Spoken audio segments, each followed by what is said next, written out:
new things, fill your brain with brand new thoughts. Now, what will we be talking about today? We're going to be talking about something interesting called test-driven development. Now, if I showed up today, if you were working for me, I showed up today and I had a task for you to do, and I handed you the task, what's the very first thing that you would do? Read it. Read it. Okay, then that's good. Based on homework, that's not always necessarily what people do. But okay, let's say you read it. What would you do after you read it? Think about it. Think about it. Okay, that's good. All right. What would you do after you thought about it? Probably go to my keyboard or whatever. In a list. So scribble something down on paper, right? Well, what would you do after that? Yeah, I'd probably do about 40 minutes. What am I paying you to do? Well, I don't know yet. Are you going to start coding at some point in time? Yeah, you didn't say I was a coder. By the way, if your screen is on in front of you, do me a favor, lower right-hand corner, press the little button. Apparently, do not unplug, otherwise the IT people seem to have a little small count.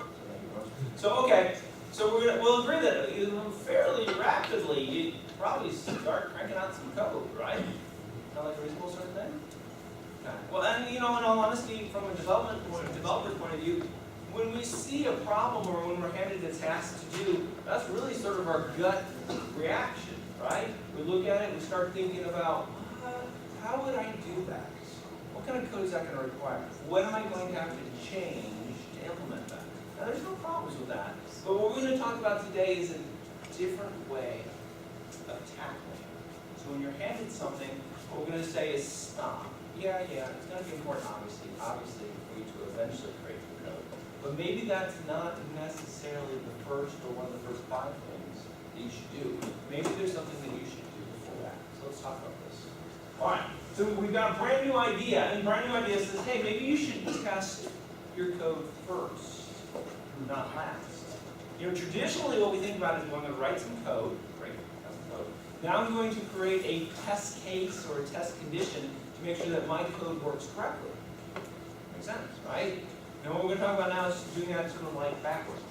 So what we don't want to do necessarily is go back and try and work testing into a completed product. Now it's interesting because this phrase is used to do something else.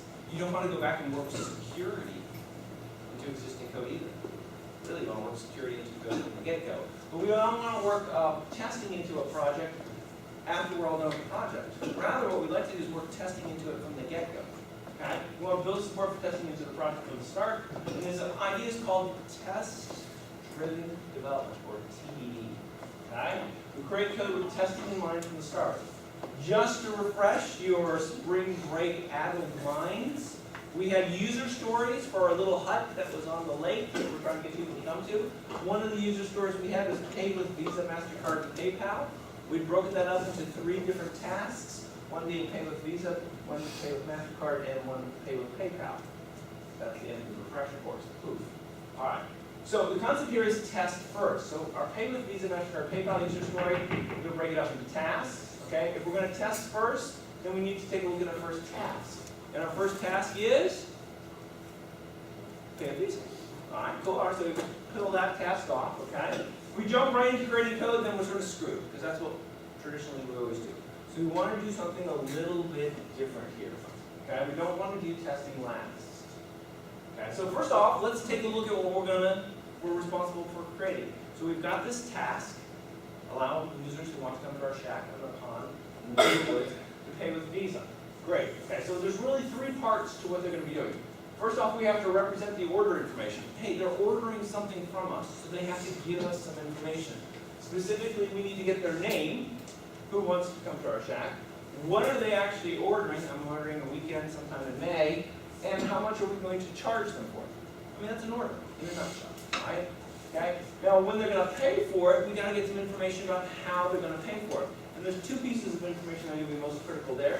First off, we need the credit card info, that big old honking number that's on the credit card. And then we're going to need to have their secret card number, that little 3 or 4-digit number that's on the back. Okay? We get that, we can process it, right? So we've got the customer's name, we know what they want to buy, we've got all the information that we need to know about their fantastic, wonderful credit card. We will actually submit it to the good folks at Visa up in the big cloud in the sky. Visa will say, great, not a problem, you'll get your cash. And at that point in time, we're under an obligation to provide our customers with a receipt. And the receipt needs to tell them a few things. We've got to give them a confirmation number, okay? We've got to tell them what the final cost is with the tax, all that sort of stuff worked in. And then we should also provide them with the date the actual transaction happened. In a nutshell, this is what it takes to buy something with a Visa. Oh, this is cool. We're all pretty good with this. Okay? Now, here's where things get a little bit different. What we're going to say we want to do now is to write the test case first. Remember, the amount of code that we've written so far is nothing. I have lifted up a pen, or a keyboard for that matter, to write any Python code yet. So instead we're going to write a test case first. We're going to start with the order information part of the task. And remember, order information is where we capture the customer's name, what they're ordering, and the cost. So basically we get 3 pieces of information from them. Okay? We're going to use our test framework to create a test for the Pay with Visa functionality. So remember, we're not just talking about one test here. We're probably talking about a bunch of tests. So remember, we've got all these 3 different things. So we'll have to create test cases for all these. We're just talking about this one for now. But eventually, when we want to test this function, we'll have however many tests we put together, 6 or 12 or 9 or whatever it is, will all come together.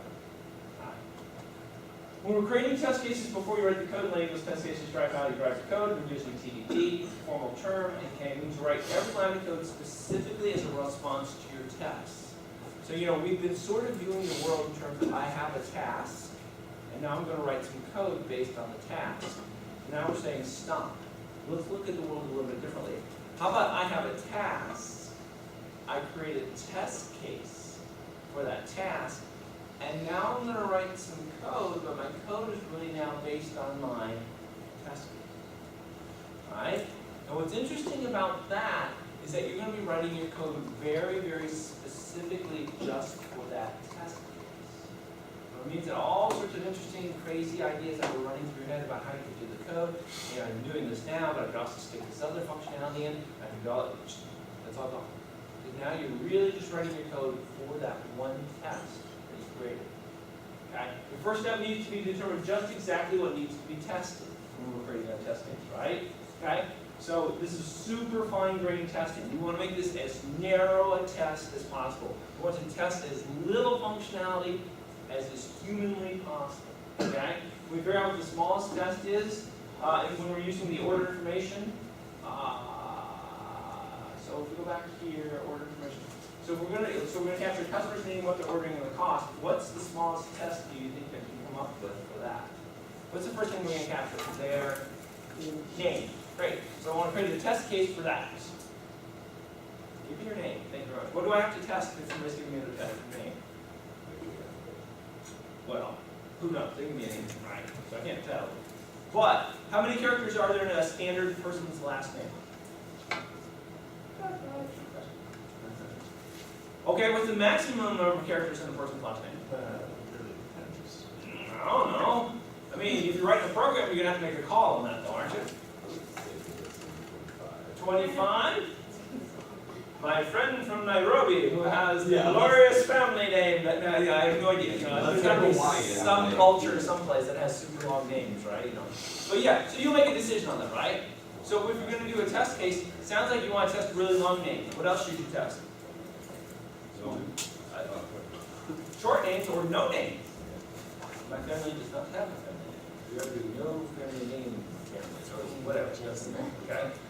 Now, if I'm going to enter in my family name, what's my family name going to be made up of? It's going to be made up of characters, right? Or is it? You know, that's an excellent point. Dashes, apostrophes, and I'm the third or whatever, right? Okay, so that's interesting. What else can sneak in there besides characters? Numbers. I mean, they shouldn't be there, I don't think. Unless they've gone really crazy with names, right? So that would be a little bit weird. What else could sneak in there? Anything else I'm looking for? Right? Yes. I am the question mark family. What? Really? No, I don't think so. I don't even know how to say that, really, actually. Right. Sounds like your test case needs to check to see if there's any non-standard characters in it, right? Okay, and I guess you flag it if there are. Or, more importantly, what your test case has to test is if somebody enters non-standard characters, what the heck does the program do? Right? The test case isn't going to do anything but it needs to exercise the program, needs to present it with some input, and it needs to know what the output should be. It has to test to make sure that it actually does that output. You would think that the program would cough or say, excuse me, that's not a valid family name, if you put it in like garbage characters, that's for sure, right? But you have to test it to find out. Putting in wing names. Yeah, wing names, emoticons, whatever the heck, just throw it in there and see what happens, right? All right. All right, now a little subtlety to what's going on here. You're writing your test, and coincidentally, you have no code.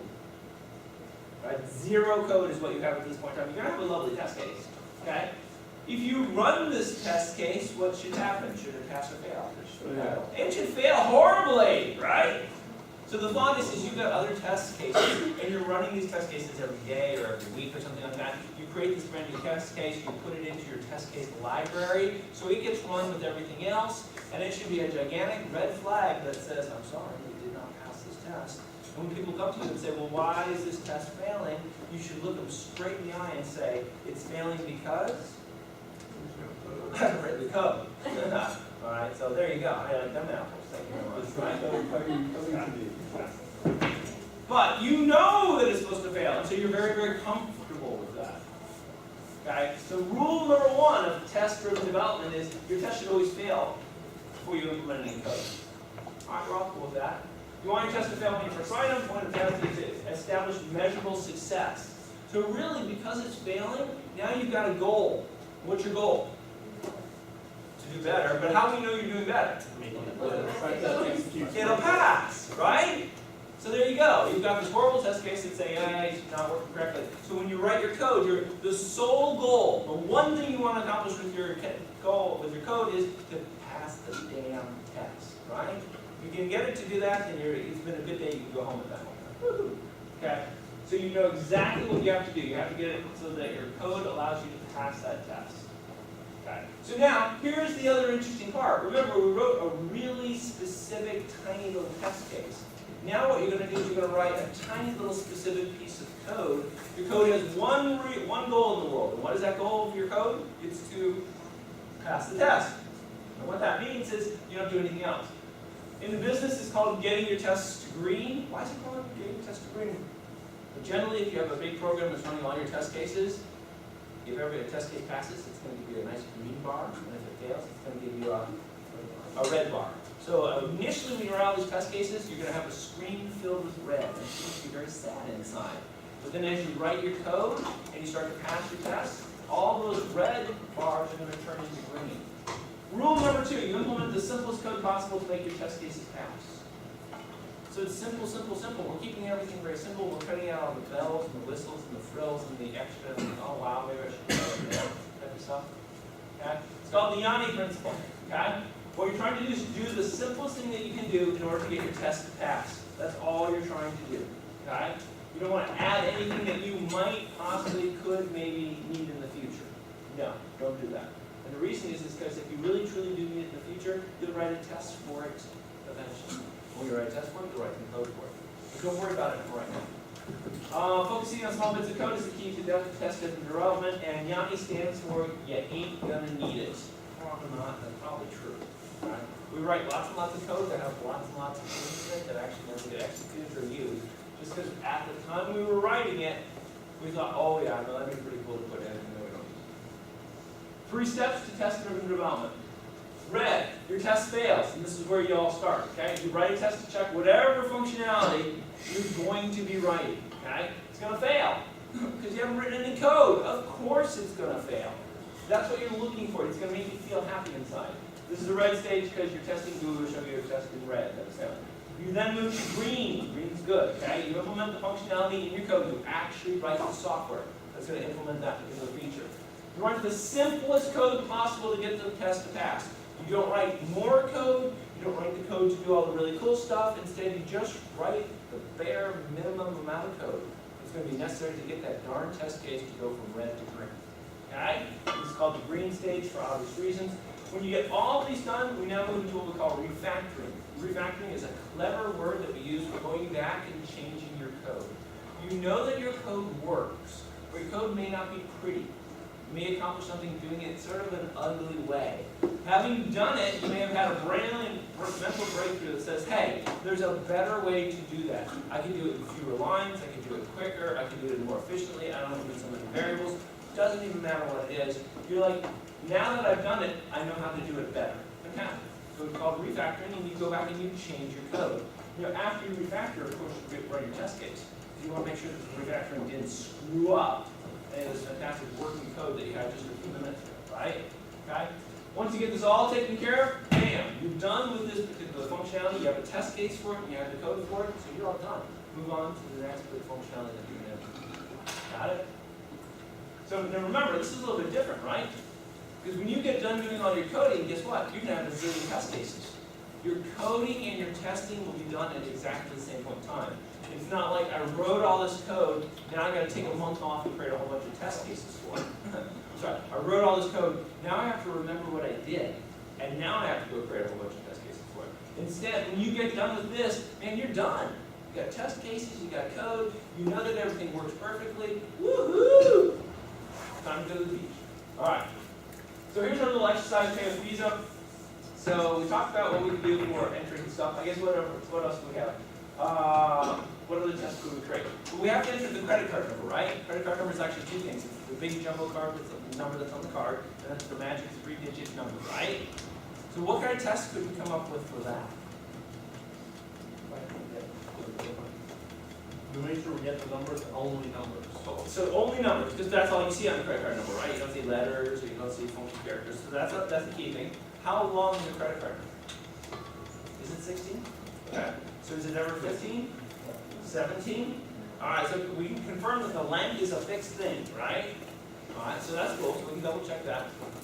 You know, and I don't know that much about the credit card industry. Can you validate a number? Is there like some sort of secret computation you can do to see if it's a valid credit card number? Some sort of. Okay, so I don't know. Maybe let's just say maybe there's some sort of computation thing. Like if you add up all the digits and divide by 256, it always comes out to be 8, or who knows, something like that. I have no freaking clue. But if there's something like that, you can validate it that way. Now we also have the secret code, right? How long is this? How many digits in the secret code? It depends on the card. That's actually a really good one. I think American Express is 4. Visa is 3. That's the first three. Okay. Yeah. All right. So there's a length thing, right? I have no idea if there's any special codes to that. You know, is all zeros a valid number for that? Not a clue. You know, maybe there's some sort of basic criteria for what that has to be, but we'll figure out. But those are all good tests, and you're exactly correct. So you know those tests. If you put those tests, if you implement them, they fail right off the bat. But when you were implementing the code, you make sure that you check for all those conditions, right? Okay. Test drive your implementation. Because remember, when you sit down to actually write your Python code, you've got all these tests, so you can take a look at the tests and you know exactly what to write in your code. Okay? By writing the test before the code, you have to focus on the functionality right off the bat. And what is the code that you're creating supposed to do? Well, good question. Let me take a look at my test cases, and I can tell you exactly what it's supposed to do. I'm going to grab a person's name. That's fantastic. I know the name is going to be exactly this long. I'm going to double check to make sure the name does not contain any numbers or any special characters. I know this because I have this test case listing and all this sort of stuff like that. I'm going to make sure that the name is not 0 characters long, otherwise I'm going to go back and ask for another name and stuff like that. When I'm getting my credit card number, I know it's 16 characters long. It's not 17, it's not 15. I know there's no special characters in there. I know there's no letter characters in there. I know that my special secret code is, depending on what type of card I'm dealing with, Visa or MasterCard, whether it's 3 or 4 digits long. So, you know, all this stuff that I worked into my test cases is driving my actual code development. And I will put code in there to make sure that now it's done. Good habits. Okay, well, interesting enough, each test that we create should only test one thing. It's very, very easy as long as you're creating a test. Go, well, I'm going to test this, this, and this in this test case. And you don't want to do that. Each test tests only one thing. Now, an interesting side effect from this is how many tests you can end up with? A whole bunch. You're going to have like a zillion test cases. Okay? But that's cool, because each one of your tests is going to test one piece of functionality. Okay? It also means that if you make changes to your code later on, it's going to be very easy to go in and pick out just the test cases that have to be changed. Okay? If you want to avoid duplicate test code, it can be very easy to write 2 different tests that basically really end up testing the exact same thing. There's no need to do that. It's a waste of your time. It's a waste of computing resources to keep testing the same stuff. And a little subtlety to what's going on, in case you haven't picked up on it, you're spending a lot of time creating these tests, okay? I mean, it's almost like writing code, right? So what you need to understand is that your test cases that you're creating are like another deliverable that you created. It's almost like the code that you're creating is, mirrored, maybe is the best way to say it, by your test cases. And because of that, they're really valuable. Because they're the one thing that verify that your code does the right thing that it's supposed to do. So you want to take very special care of all of your test cases. You want to put them in a separate directory, you want to keep versions of them, you want to do all sorts of special like that. Because it's effectively another form of code that you're creating. Okay, when you complete a task, how do you know when you're done? You've got all the tests that you need and they all pass. Woohoo! Screen full of green is what we're talking about there. Okay, when your test passed, it's time for you to actually move on. You move on to a different task and you use exactly the same process. You take a look at the task, you understand what you have to do, you create a series of test cases to test what that thing's supposed to do, and then after you have your test cases done, then and only then you sit down and you start cranking out your code.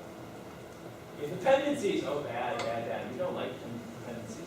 So, simple code means that you can break things up and test parts of your code one thing at a time. It makes testing nice and easy. Dependencies are very bad things, because it means that your code depends on something in the outside world to work correctly. Sometimes that thing in the outside world is a person. For example, in our example on the visa thing, I need to have somebody enter a name. They make it hard to test one thing at a time, and your job is to figure out a way to test your code independent of the dependencies. Kill the user and use the range or whatever. So in our little example here, so here's the person who's putting in names and addresses into your code. Okay? You're also getting credit card data coming into your code, and your program then has to produce a receipt. So there's 3 different dependencies, basically, in our very, very simple little example. Okay? What a pain in the butt, because we need a person, we need a credit card, and we need a place to put our receipt if we're going to test our code. And we don't always have a person to do that testing. And by the way, who did homework number 1? And how tired did you get typing in Fred Johnson 1, 2, 3? Yeah. Was that just a pain in the butt? There's got to be a better way to do this stuff. Okay. So we need to create testing interfaces is what we need to do. So basically, instead of having a human being there typing stuff in, we need to get dummy input. Instead of having a credit card, we need to have some sort of code stub for that. And instead of having to print it out on a piece of paper, we need some way to confirm that the data that we put into a receipt is actually correct. Okay? We need to hide how the application gives and gets data. We need to change how this works depending on whether or not we're in testing mode or whether or not we're in production mode. So if we're in production mode, let's talk to the person who's placing the order. Let's get the information from them. However, if we're in testing mode, screw that. Let's go get our dummy data and just run it through our code. 2 different ways of passing information, and our program does not have to know which one it's using. So the program doesn't have to know if it's in test mode or not. We know, and we want to determine that. But basically, just think of test mode as being a big switch. Where should you get your output from? Where should you get your input from? And where should your output go? And if it's the real world, then you get it from the real world sources. And if it's testing, you get it from fake sources. So what would this look like in actual Python code? So up here, we say constants used in this program. We only have one. With a constant called running test. It equals 1. Now it turns out 0 means that you're in production. You're not doing any testing. If you set running test to 1, it means testing is being done. Okay, this is interesting. So we go down to collect personal information from credit card owner. If running test equals 0, then we do all the stuff that you guys saw in homework number 1. Give me your name, give me your address, give me your zip code, give me your state, give me all that sort of stuff, right? However, if running test is equal to 1, which is what the else case is, then look at this. I'm not asking for any input. I'm just setting all those variables to a value, all right? Because I'm in test mode. So don't give me anything. I'll just set those to a valid value, and then I'm going to run off, and then the rest of the program will process these because I'm in test mode. That make sense? So we tell it whether it's in test mode or not, and then based on that, it either asks the user for information or just runs with the data that we give. Cool? Okay, so what does testing first buy us? Why go to this hassle? Why not just crank that code? Come on. Okay, so basically testing produces better code. Okay? The code that you produce will actually do what you say it does, and you know that because you actually tested it. You create well-organized code that's going to be simpler because you avoided adding in all those bells and whistles that really didn't do anything. And nothing that's not absolutely required is in your code. Code always does the same thing, which means the production code does the same thing as the testing code. Because remember you've got that switch, so you can make it do different things at different times. And we're writing production code all the time. We're not just writing special code for testing. And the code is what we call loosely coupled, which means you can make changes with some confidence and you're not going to be breaking other parts of the code. So what time, remember we got our little simple Visa example. We've got stuff coming in from a bunch of different sources. What sort of tests do we have to write now? It turns out we've got to write a lot of tests. So we've talked about this, so this concept of no name, that would be bad. Name too long, name too short. Valid name, illegal name characters, no street, street too long, street too short, illegal street characters, and valid street. Notice there's a parallelism here, right? All the checks I'm doing on your name, I'm also doing on your street. Basically, it's a string check, right? Credit card number, no credit card number too long, too short. Valid credit card number, no secret number too long, too short. Wrong secret number, valid confirmation number. This is a good point. We have to test the valid condition too, right? So we've talked about catching any sort of errors. There's no problem with that. But the dang thing has to work if they put in good data, right? Congratulations, thanks for entering all your data. Yeah, I'm just not going to do it. But no. Okay. Then we got two more, valid cause and valid date, right? So we got to make sure that those are working out also. So how many of these do we have? I think we got 22 tests. I mean, the whole Visa, pay with a Visa thing is actually a relatively small, pretty simple piece of code. It's not that hard to do. But we've already been able to generate just 22 test cases just for that. So just imagine if you had like a real program, how many test cases you'd have. An awful lot of test cases. But that's good. Because if you can pass all those test cases, you've got a high degree of confidence that your program actually works. Yeah, fantastic. All right. Things not to do when writing code. Well, number one, you don't want to test nothing. You can write beautiful, wonderful test cases that really don't end up testing anything at all. Okay? Case in point, you price a credit card order and then not test the cost that was printed on the final receipt. Seems like that would be like a fairly basic thing to test, but it's really easy to forget about it and not do it. Other things you don't want to do is you don't want to test your data. You have some sample data, and you're going to use that for your test case. But make sure that you don't tune your test case to just that data, right? You want to make it so that the test case tests the generic code. And finally, whenever we're running tests, we have a possibility of creating scraps or leftover files, or leftover variables or something like that. Make sure you always clean up after yourself. If I was testing my Visa ordering thing, I'd probably, for Fred Johnson, I'm placing an order into the system and buying this and stuff like that. When my test case is done running, I want to pull that order out of the system. I want to cancel the order so that I don't leave the system in some sort of funky state, or I don't end up with 100 Fred Johnson orders because I've been doing a lot of testing. Okay, so what do we learn about testing? Number one, you always want to write the test before you write the code, because the test guides your code. Make the test fail first, and then you want to write the simplest code that's going to cause you to pass the test. Okay? Each test should only test one thing. Yes, you do have a lot of things you want to test, perhaps 22, but that's okay. Make a separate test for each one of those things. Once your tests pass, then you can go back and clean up your code, which we like to say, fancy word is refactor. Okay? But don't go messing with your code until you pass your test case. And when you're out of tests to write, best part of the whole program, you're done. That's how you can tell that you're actually done with the development that you have to do. Sound like a good deal? Fantastic. So what did we cover today? So we talked about testing first, not last. Testing is not an afterthought. We talked about test-driven development, or TDD, and the two rules associated with that is number one, we always start with failure. We salute, we embrace, we think failure is good, because your test should always fail right off the bat. And secondly, implement the simplest code possible. Just the bare amount of code that's going to take to get you past that test case. Number one, it means you're going to be the world's fastest programmer, right? You can crank out your code like nobody's business because you're not doing that much coding. And then secondly, also means you're not going to have a lot of garbage or extra stuff in your code. What we're going to do next time, we're going to be talking about ending an iteration. So we've been talking about scheduling iterations, we've been talking about what you do during an iteration, and it sounds like we should probably talk about what the heck you do when you wrap an iteration up. Otherwise this stuff never ends. It's a gigantic soccer black hole. But it's not. You do good things at the end of an iteration, and we'll talk about that next time. Sound like a fair deal? All right, fantastic. How about we take a break? How about if we come back at 5 after, and we'll talk about the platform?